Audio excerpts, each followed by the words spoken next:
শীতের দিনে যত শাক-সবজি খাই না কেন, এরকম মাছ রান্না করে খেতেও কিন্তু ভালো লাগে। আমি সর্বপ্রথমে কিন্তু মাছটা ভেজে নিব। আর কিছুটা তেলের মধ্যে কিছুটা লবণ দিয়ে দিলাম। আর এইভাবে যদি মাছ বা মাংস ভাজেন তাহলে কিন্তু একদমই কড়াইয়ে লেগে যাবে না। তো সবগুলো মাছ আমি এইভাবে করে ভেজে নিলাম।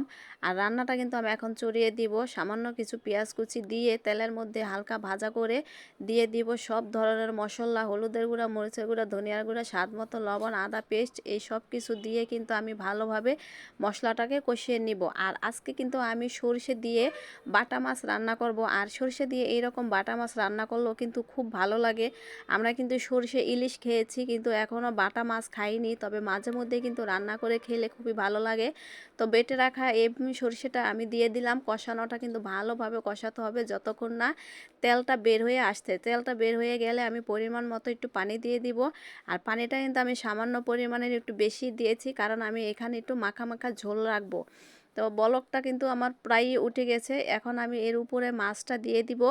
মাছটা দেওয়ার পরে এত সুন্দর একটি ফ্লেভার আসছিল সরিষার। আর এইরকমভাবে কিন্তু শীতকালীন সরিষা দিয়ে বাটা মাছ রান্না করে খেলেও কিন্তু খুবই ভালো লাগে। মাছটা দেওয়া শেষ হয়ে গেলে আমি খুন্তি দিয়ে হালকাভাবে একটু নাড়াচাড়া করে এবার ঢাকনা দিয়ে ঢেকে দিব।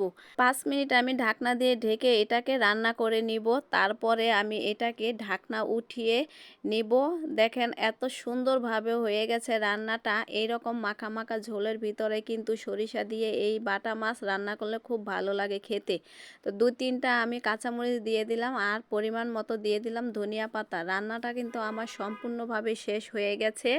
তো আজকের এই সরিষা বাটা মাছ রান্না করা কেমন হয়েছে অবশ্যই কিন্তু কমেন্টে জানিয়ে যাবেন। আর বাসায় কিন্তু একদিন রান্না করে অবশ্যই খাবেন। আল্লাহ হাফেজ।